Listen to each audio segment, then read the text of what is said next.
Fala, pessoal! Hoje a nossa aula vai ser sobre...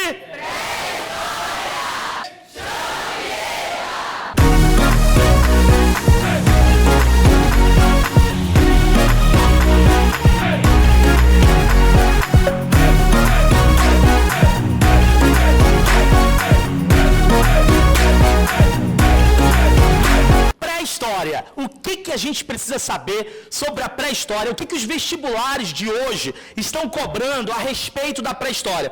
A gente tem várias partes dentro da pré-história que são partes que exigem detalhes, que exigem conexões e que você precisa ter as informações concatenadas para poder você conseguir acertar aquela questão. Então, por isso, a gente vai começar um trajeto dentro da pré-história, começando pelos conceitos básicos, para a gente entender como é que funciona esse estudo da pré-história, quais são os profissionais que trabalham com o estudo da pré-história e quais são os principais debates que hoje o tema pré-história acaba suscitando na atualidade e, consequentemente, esses debates acabam vindo nas questões de vestibular. Então, a primeira coisa que a gente precisa saber quando a gente começa a estudar a pré-história é os problemas do termo pré-história. Vira para o teu colega e diz, o que é a pré-história? Você sabe que período é esse? Quando é que ele começa? Quando é que ele termina? O que eu chamo? O que eu estou chamando de pré-história? Você tem essa ideia? O que eu estou chamando de pré-história? Eu vou chamar de pré-história um momento, tudo que aconteceu antes da invenção da escrita, que foi estabelecida por volta de 4.000 antes de Cristo. Eu vou chamar tudo isso aí de pré-história, só que tem um problema. Quando eu chamo tudo que veio antes da invenção da escrita de pré-história, eu estou dizendo que antes da invenção da escrita não existiu história. E eu posso dizer que uma sociedade, um grupo humano que viveu ao longo do tempo e não desenvolveu a escrita, consequentemente esses grupos não fizeram história? Eu posso dizer isso? Será que as duas coisas estão automaticamente vinculadas? Não. Por que não estão vinculadas? Quais são os problemas dessa visão? A escrita, ela não surgiu ao mesmo tempo em todos os lugares. E mesmo hoje, nós temos vários povos que não desenvolveram ainda a escrita. Então, se eu usar a escrita como critério, eu vou dizer que vários povos hoje estão na pré-história. Porque também são povos que não desenvolvem a escrita ou que não fazem da escrita uma das suas características. Então, o ideal seria, na verdade, a gente substituir esse termo. Ao invés de a gente falar de uma pré-história, o ideal seria a gente falar alguma outra coisa. Uma vez, numa sala de aula, um aluno sugeriu esse termo aí, eu achei legal. Ele disse, história dos povos sem escrita, ao invés de chamar de pré-história. Alguém aqui teria alguma outra ideia para a gente substituir o termo pré-história nos livros didáticos? A gente começar o capítulo com outro título? Alguém tem alguma outra ideia? Oi? A história dos primeiros homens. Olha só. Mais alguém tem alguma outra ideia? Teve um aluno que colocou assim, o prólogo da história. Olha que lindo. Já pensou você abrir o seu livro didático, ao invés de pré-história, o prólogo da história, Ia ficar legal também. Então, uma forma da gente pensar em substituir esse termo. Uma outra situação que envolve os problemas do termo pré-história é essa questão do positivismo. Quando eu digo que aquele pessoal que não desenvolveu escrita, consequentemente não fez história, eu estou me ligando a uma tradição positivista da história. E o positivismo, lá no século XIX, ele vai propor que eu não consigo fazer história sem documentos escritos. Aquilo que o documento escrito está dizendo é história. Eu só consigo recuperar a história a partir de documentos escritos. E isso é um problema. Por quê? Porque de lá para cá, isso já foi superado. Hoje, os historiadores, eles não trabalham simplesmente com fontes escritas. Hoje, quase tudo é fonte histórica para o historiador, e não só documentos escritos. Hoje, nós utilizamos como fontes históricas vestígios materiais, pinturas rupestres, esculturas, relatos orais, história oral. Aquilo que foi passado de geração em geração, aquilo que uma pessoa contou para outra, isso também para a gente é fonte histórica. Por isso que eu não posso basear o meu critério para definir o que é história e o que não é, somente em documentos escritos, porque as fontes históricas vão além dos documentos escritos. Beleza? Então essa é uma outra situação. E ainda tem um outro problema dentro disso, da questão dos documentos escritos, que é você supervalorizar a fonte escrita. Quem é que disse que um documento escrito está dizendo a verdade?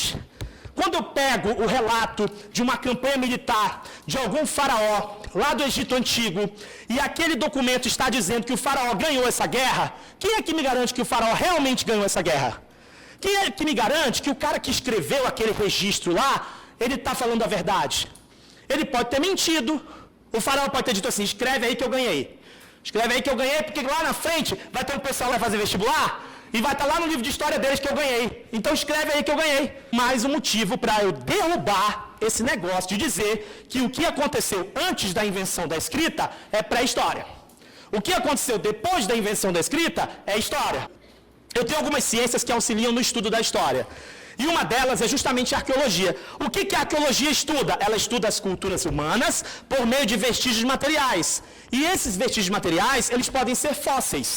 Agora pergunta para o teu colega, você sabe o que é um fóssil? Você sabe o que é um fóssil? Quem pode me dizer? Vamos lá. Aqui, apareceu.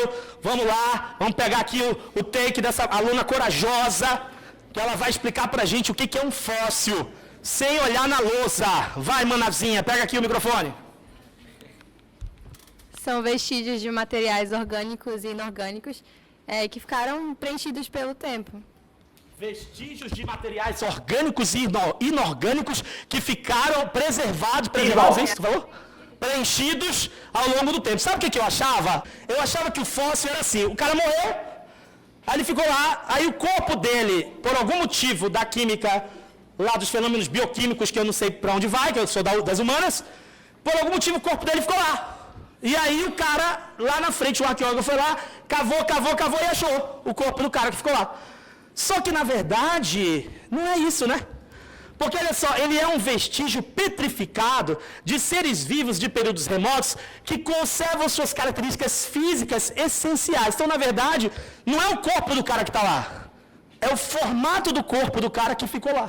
Então é bem interessante, porque isso faz com que os arqueólogos tenham um excelente material e para trabalhar com isso eles vão usar uma técnica, que é a técnica do carbono 14. A técnica do carbono 14 é um processo químico de radiometria aplicável a todos os materiais que contêm carbono, que permite datar os fósseis a partir da quantidade de carbono existente neles.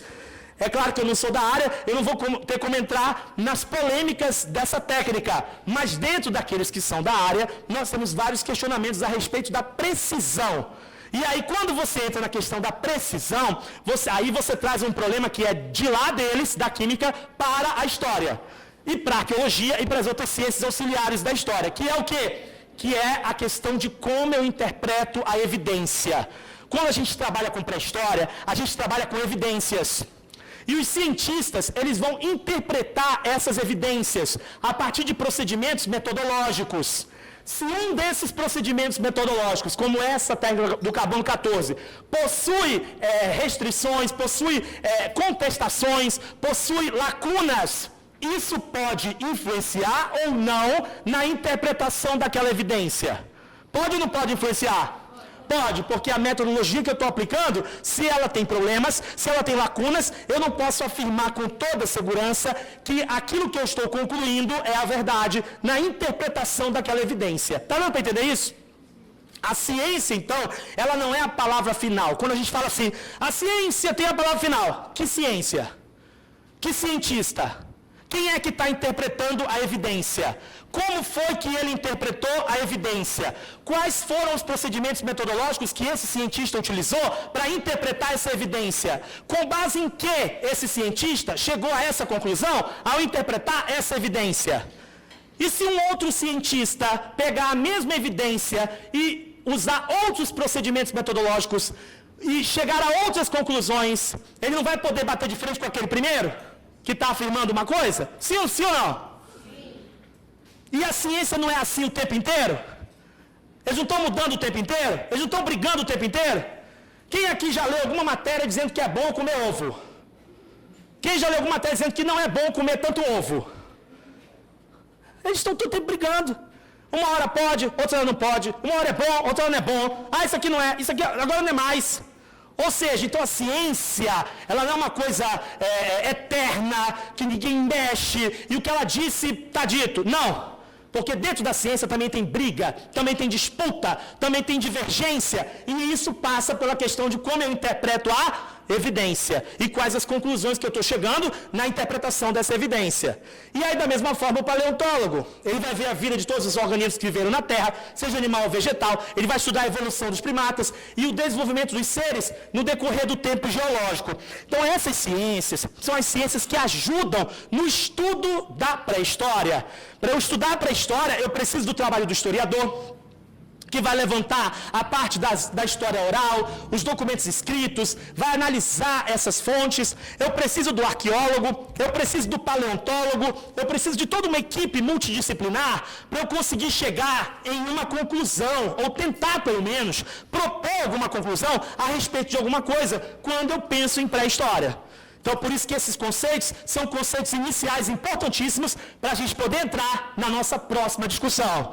E a nossa próxima discussão é uma discussão acalorada que mexe com o século XXI. Isso é o que você vai ver nas cenas do próximo capítulo. Então, você que está me assistindo, não perde o próximo vídeo, porque no próximo vídeo a nossa discussão vai ser acalorada sobre criacionismo e evolucionismo. Até a próxima, tchau! Para você acompanhar, se aprofundar e ir mais além, eu quero que você vá lá para o site para você baixar essa lista com mais de 40 questões de pré-história, e lá no site eu vou responder e vou comentar letra por letra no site. O que você tem que fazer para você ter acesso a essa lista, cadastrar seu login, cadastrar sua senha no site, baixar essa lista? Aí você clica nesse próximo vídeo que está aparecendo aqui para você, que eu vou te explicar como é que funciona o site para você ter acesso a tudo. Show de bola! Um abração para vocês, gente. Até a próxima. Tchau!